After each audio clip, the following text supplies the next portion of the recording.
Ani, Bazu, Nagani, Anishinaabe, Stacey, Laforme, Mississaugas, Credit Wybenga, Dodom, Mississaugas, Anishinaabe, Dowell. So I introduced myself in my language, told you my name, my indigenous name, what my clan is and where I come from. I'd like to acknowledge the Creator, the world around us, and our place within it. I'd like to acknowledge the many nations that walk this land in the past, the many nations that walk it today, and welcome you to the treaty lands of the Mississaugas of the Anishinaabe. So I want to say that I'm not an elder, I'm not a historian, I'm just a Gima, an elected chief, just a guy that the community members disliked a little less than the other guy. I'm going to talk about treaties really briefly and from my perspective, but if you want a historian or an elder to come back, or if you want me to come back, happy to do so. Just invite us and we'll make it happen. So I'm not going to solve any of your problems or answer any of your questions. As a matter of fact, by the time I'm done, I expect you'll have many more questions. But curiosity is the gateway of knowledge, so that's all good. So in my opening, you heard me mention the Creator, the world around us. You heard me acknowledge other nations, past and present, and you heard me end with an acknowledgement of the treaty. So first off, this is my way of paying respect to the Creator, to the world around us, to our mother, the earth, and to the many nations who have been here before and with us and are here today. So I ended with the treaty because the treaty is important. We use the treaties to remind people of the agreements and the obligations of the government and others to our nation. Without treaties, you wouldn't be here. Well, I suppose you could have tried to conquer us, but that's, given the complicated history we have and the strength of the indigenous people, that might have been a challenging road to go down. Under treaties, I have an obligation to everyone who lives and plays on our land.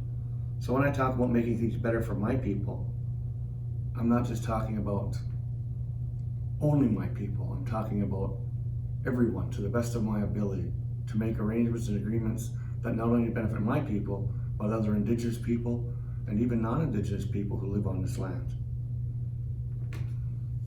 Treaties always recognize the right of the treaty holder to make a living on our lands, to sustain ourselves. Yet I cannot rely on hunting and fishing to make a way for our people, so I have to consider it in a modern context. And that means relying on partnerships, business opportunities, developments, economics to sustain our people in this modern world. But it does not end there. I must try and make things better for everyone. So the interpretation of treaties is always supposed to favor the indigenous. Yet the treaty is totally written in English, usually from the perspective of the Crown, and very little, if anything, is reflected of the indigenous people who are signing it. If you read a treaty agreement and it seems to you as if it's settled, I want you to know there's a lot of history to unearth to understand all perspectives. Treaties were developed for a purpose by the government, to claim the land. And they were, and still are in most cases, unfair, untruthful, unscrupulous, and sometimes just wrong. Treaties also talk of ownership of land, a concept alien to historical indigenous people on this land. So you can understand they were at a loss when it comes to negotiating treaties. But even today, when I talk of ownership of the land, I'm compromised, because I see our Mother the Earth as alive. Energy, spirit, and life exists in all things. So how do you own any of that? So is it any wonder First Nations were taken advantage of during treaty agreements when the world perspectives of the different nations were totally separate and totally so far apart? So I want to talk just briefly about an obligation that you have, in my opinion. So you have an obligation to learn, but more importantly, to understand the treaties from all perspectives. Now that could take time. Don't take anything just on the face of it. Do the research, have an elder come in, have a historian. If all else fails, you can call a chief. The chief will come in. You also should help us to ensure the government lives up to its obligations, because the honor of this government is also your honor. The agreements they signed made it possible for the lives you live today and the lives of your ancestors. So that's important that you become an ally to these treaties because you are a part of these treaties. Something else I deem as fundamental to treaties is an obligation to safeguard and protect the environment. It may not be stated outright in a treaty, but that's what they're all about, the land. So, 1, learn, understand, respect, and care for, and become an ally. Now, I want to end with a poem of what will happen if we don't come together and protect Mother Earth. It's simply entitled Mother. But this is not just about the environment. This also goes back to the treaties and the obligations that we all have under those treaties and as human beings for the protection of this earth for our generation and the future to come.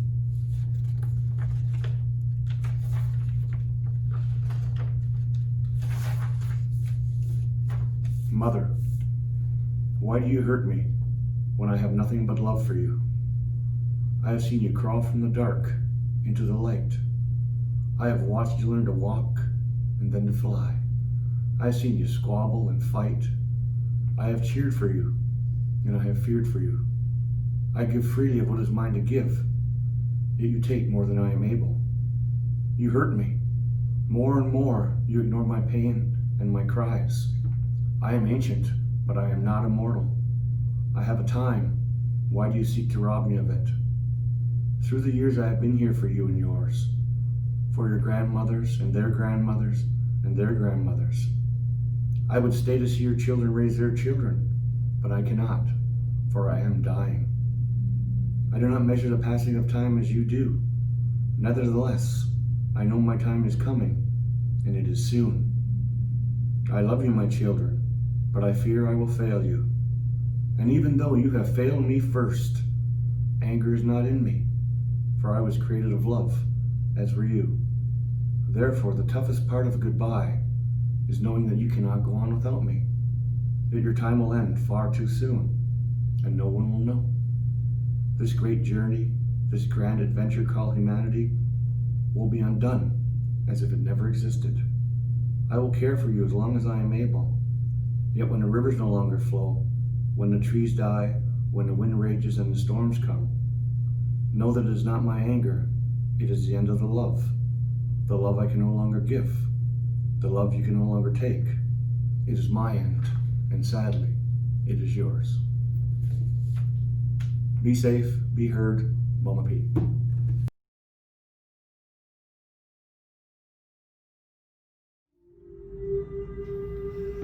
Mississaugas of the Credit Treaties. Prior to European contact, the ancestors of the Mississaugas of the New Credit First Nation occupied the lands north of Lake Superior and the area around Georgian Bay. The Mississaugas lived lightly on the lands they occupied and purposefully moved about the landscape, harvesting resources as they became available. The ancestors of the Mississaugas of the Credit migrated into southern Ontario by means of military conquest. After the Iroquois had expelled the Huron from southern Ontario in 1649-1650, they continued their attacks northward into the territories occupied by the Mississaugas and their allies. By the end of the 17th century, the Mississaugas and their allies had succeeded in driving the Iroquois back into their homelands south of Lake Ontario. At the conclusion of the conflict, many Mississaugas settled at the eastern end of Lake Ontario. Other Mississaugas settled at the western end of the lake, with their primary location at the mouth of the Credit River. The Mississaugas of the Credit occupied, controlled, and exercised stewardship over approximately 3.9 million acres of lands, waters, and resources in southern Ontario. Their territory extended from the Rouge River Valley westward across to the headwaters of the Thames River, down to Long Point on Lake Erie, and then followed the shoreline of Lake Erie, the Niagara River, and Lake Ontario until arriving back at the Rouge River Valley. From the time of the conquest of New France in 1760, the British Crown recognized the inherent rights of First Nations and their ownership of the lands they occupied. The Royal Proclamation of 1763 confirmed First Nations sovereignty over their lands and prevented anyone other than the Crown from purchasing that land. The Crown, needing First Nations land for military purposes or for settlement, would first have to purchase it from its Indigenous occupants.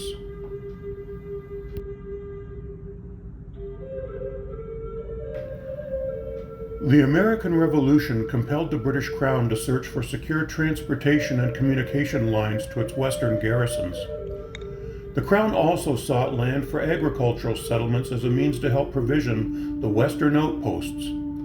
Observing that the west bank of the Niagara River would meet its needs, the British Crown sought to purchase the desired land from the Mississaugas of the Credit. In 1781, Colonel Guy Johnson, the British Superintendent of Indian Affairs, met with Mississaugas of the Credit chiefs and was able to purchase a strip of land 4 miles wide along the west bank of the Niagara River from Lake Ontario to Lake Erie in exchange for 300 suits of clothing. Johnson later indicated that the price of 300 suits of clothing was really no price at all, as the suits were initially to have been provided to the Mississaugas in order to secure their friendship during the Revolution.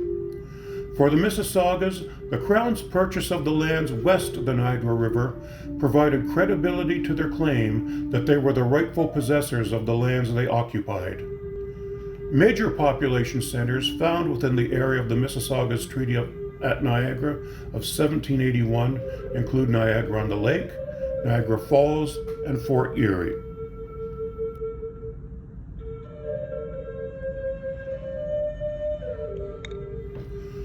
Between the Lakes Treaty, number 3, 1792. The arrival of Loyalists during and after the American Revolutionary War placed pressure on the British Crown to find lands on which to settle the newcomers. Among the Loyalists were approximately 2,000 members of the Six Nations who had lost their homes while fighting on behalf of the Crown. Seeking to reward his First Nation allies for their loyalty during the war, Governor Haldimand had offered homes to the Six Nations refugees in the remaining British colonies. One group of the Six Nations Loyalists settled at the eastern end of Lake Ontario, while another group, under the leadership of Mohawk Chief Joseph Brant, selected the Grand River Valley as an area for settlement. Recognizing that under the terms of the Royal Proclamation of 1763, the land needed to be purchased from its owners before the settlement of the Grand River Valley could begin, Colonel John Butler was sent to negotiate with the Mississaugas at the western end of Lake Ontario. On May 22, 1784, for the sum of 1,180 pounds worth of trade goods, the Mississaugas of the Credit ceded to the Crown approximately 3 million acres of land located between Lakes Huron, Ontario, and Erie. Of those lands, some 550,000 acres were granted to the Six Nations in the Haldimand Proclamation of October 25, 1784, with the remainder of the lands to be utilized for the settlement of other Loyalists. The land grant to the Six Nations was to extend 6 miles on both sides of the Grand River from its mouth to its source. When it was later discovered that the upper limits of the Between the Lakes Treaty were an error due to faulty geographical assumptions, actual boundaries were defined and a confirming document signed by the Mississaugas and the Crown in 1792. Major population centers found within the boundaries of the Between the Lakes Treaty include Hamilton, Cambridge, Waterloo, Guelph, Brantford, and St. Catharines. The present location of the Mississaugas of the New Credit First Nation Reserve is located on the Between the Lakes Treaty lands.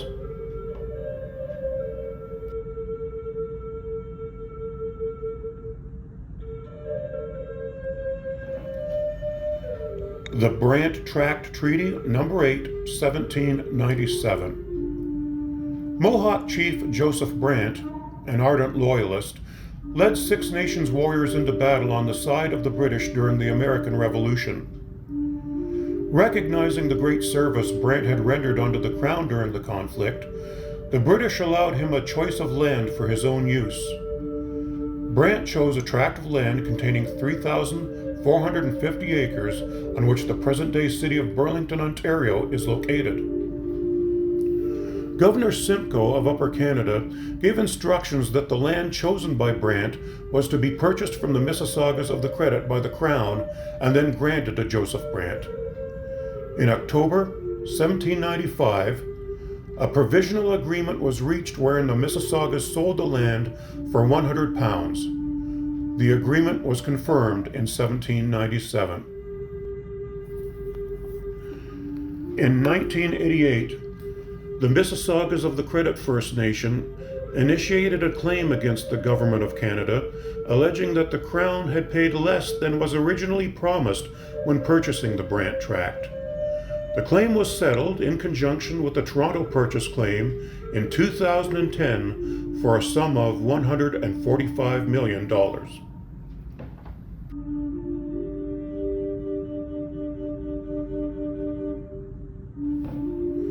The Toronto Purchase Treaty No. 13, 1805. The Crown in the 1780s recognized the need to secure communication and supply lines to the west and to unite the settlements along Lake Ontario from Kingston to Niagara. In order to meet Crown objectives, Sir John Johnson, Superintendent General of Indian Affairs, met in 1787 with a number of Mississaugas at the Bay of Quinte. There, the Mississaugas of the Credit purportedly sold the lands of the Toronto Purchase Treaty. A supposed deed documenting the sale of the lands was found years later and raised serious concerns about the legitimacy of the deal between the Crown and the Mississaugas. Problematically, the deed was found blank and had no description of the land purchased by the Crown. Also of concern was that the marks of the chiefs who had agreed to the sale were written on separate pieces of paper and then glued to the blank deed. An attempt to survey the Toronto Purchase Treaty lands in 1788 met Mississauga opposition, which indicated that there had been no clear delineation of the boundaries agreed upon by the Crown and the First Nation. Crown administrators soon doubted the legality of the Toronto Purchase Treaty and were concerned that many settlers did not have legal title to their homesteads. Also disconcerting was the possibility that York, the capital of Upper Canada, was located on land of dubious legal title. For over 10 years, the Crown failed to act on the dilemma until a new agreement was negotiated with the Mississaugas of the Credit. On August 1st, 1805, the Crown purchased 250,830 acres of land for the sum of 10 shillings, while the Mississaugas reserved for themselves the right to exclusively fish on Etobicoke Creek.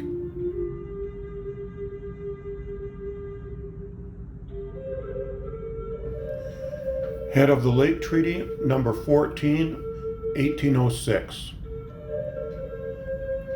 A day after the Toronto Purchase Treaty Agreement was reached in 1805, the Mississaugas of the Credit were asked to sell lands immediately west of the lands they had ceded the day before. A provisional agreement was reached with the Crown on August 2, 1805, in which the Mississaugas ceded 70,784 acres of land bounded by the Toronto Purchase Treaty of 1787 in the east, the Brant Tract in the west, and a northern boundary that ran 6 miles back from the shoreline of Lake Ontario. In return for the land, the Mississaugas were to receive 1,000 pounds of trade goods and the sole right of fisheries at 12 and 16-mile creeks, along with the possession of each creek's flats. In addition, the Mississaugas also reserved the sole right of fishing at the Credit River and were to retain a 1-mile strip of land on each of its banks. On September 5th, 1806, the signing of Treaty 14 confirmed the head of the Lake Treaty between the Mississaugas of the Credit and the Crown. Modern cities found within the lands of the head of the Lake Treaty include Oakville, Mississauga, and parts of Burlington.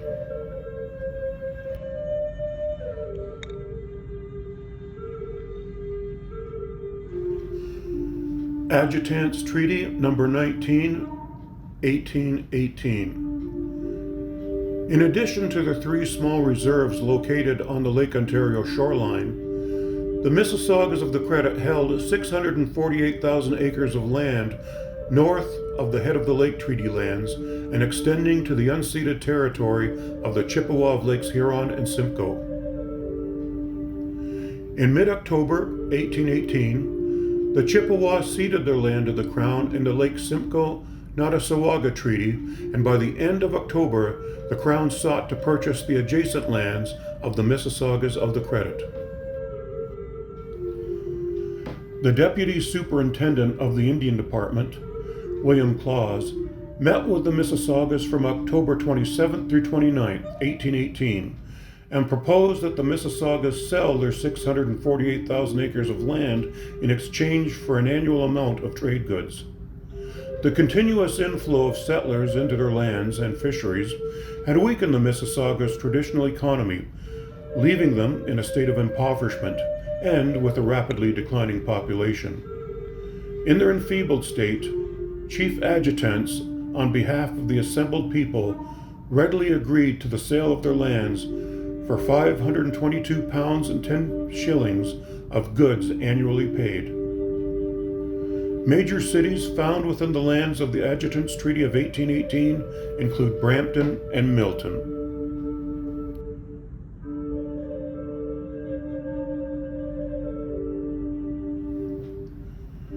"12-Mile Creek, 16-Mile Creek, and River Credit Reserves, Treaty Numbers 22 and 23, 1820. The completion of the Adjutants' Treaty of 1818 left Mississaugas of the Credit with 3 small reserves at 12-Mile Creek, 16-Mile Creek, and the Credit River. Noting the distress and poverty of the Mississaugas, William Claus, Deputy Superintendent of Indian Affairs, met with the Mississaugas of the Credit ancestors and proposed the surrender of the remaining lands. Claus promised that the proceeds of the sale would be used to instruct the Mississaugas in the rudiments of the Christian religion and to provide education for their children. In addition, a portion of land consisting of 200 acres located in the southeasterly portion of the Credit River Reserve would be set aside as a village site for the Mississaugas. On February 8, 1820, according to the terms of Treaty 22, the Mississaugas acquiesced to the Crown and ceded their lands at 12 and 16-Mile Creeks, along with the northern and southern portions of the Credit River Reserve. Treaty 23, negotiated later the same day, saw the central portion of the Credit River Reserve, along with its woods and waters, ceded to the Crown for 50 pounds.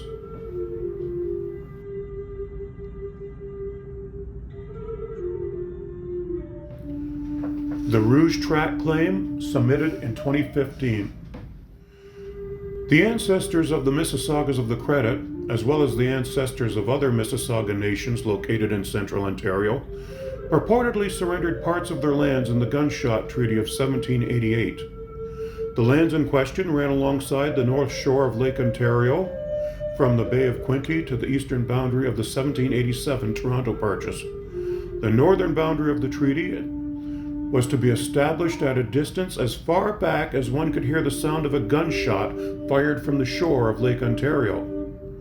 A significant portion of the Gunshot Treaty lands included the southern portion of the Rouge River Valley, the territory of the Mississaugas of the Credit. Inability to locate a deed for the lands or any other supporting documentation led the Crown to question the validity of the Gunshot Treaty. Attempts to rectify the situation did not occur until the negotiation of the 1923 Williams Treaty.